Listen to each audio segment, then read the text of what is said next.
Hello friends, வெண்டைக்காய் காரப்புளி குழம்பு தாங்க. சூப்பராக இருக்குங்க. வாயில் எச்சி ஊர் அப்படியே. தேவையான அளவு நான் வெந்தயம் 1 டீஸ்பூன், வரமல்லி 1 ஸ்பூனு, சீரகம் 1 ஸ்பூனு, மிளகாய் காரத்துக்கேற்ப, பெருங்காயம் கொஞ்சோண்டு, இதெல்லாம் வறுத்து ஆற வச்சு நல்லா இடிச்சுக்கணுங்க. டீ போட்டுட்ருக்கேன். காலையில் எழுந்திரிச்சு டீ குடிக்காமல் வேலை செய்ய முடியறதில்ல ஃப்ரெண்ட்ஸ்.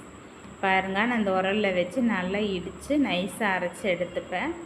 தக்காளி தனியாக அரைச்சி எடுத்தாச்சு. கட் பண்ண வெண்டைக்காயை எண்ணெய் விட்டு அதில் நல்லா வறுத்து எடுத்துக்கலாம். அந்த வளவளப்பு தன்மை போக அப்போ தாங்க நல்லா இருக்குது சூப்பராக. இப்போ எண்ணெய் விட்டுக்கலாம். தாளிப்புக்கு கடுகு சேர்த்து, சீரகம் 2 சேர்த்துருக்கேன். பூண்டு தாராளமாக சேர்த்துக்கலாங்க, நல்லா இருக்குது. இதெல்லாம் வதங்க விட்டு கட் பண்ணி வச்ச சின்ன வெங்காயம் கொஞ்சமாக கட் பண்ணது மீதி மொட்டு மொட்டாக போட்டிருக்கேன். கருவேப்பிலை போட்டு நல்லா வதக்கிக்கலாம்.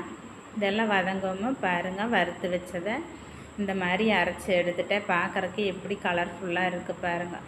அதை அப்படியே அது கூட போட்டு நல்லா வதக்கிடணும், பச்சை வாசம் போக. இது வதக்கவும் அரைச்ச தக்காளி நம்ம கூட சேர்த்துக்கணுங்க.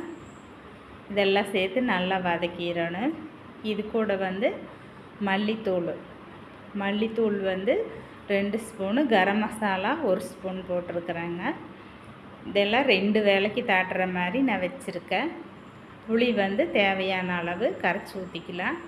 கல்லுப்பு சேர்த்து நல்லா கொதிக்க விட்டுறலாங்க. தண்ணி விட்டு நல்லா கொதித்து வரையில் கெட்டி வந்துடும் உங்களுக்கு.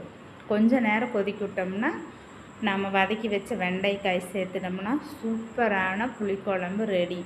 சுட சுட சாதத்தில் பிசைஞ்சு சாப்பிட்டேன்னு வைங்க, இன்னும் கொஞ்சம் சாதம் சாப்பிட்லான்ற அளவுக்கு டேஸ்ட்டாக இருக்குங்க. ட்ரை பண்ணுங்கள். வீடியோ பிடிச்சா லைக் பண்ணுங்கள், ஷேர் பண்ணுங்கள், கமெண்ட் பண்ணுங்கள், மறக்காமல் சப்ஸ்கிரைப்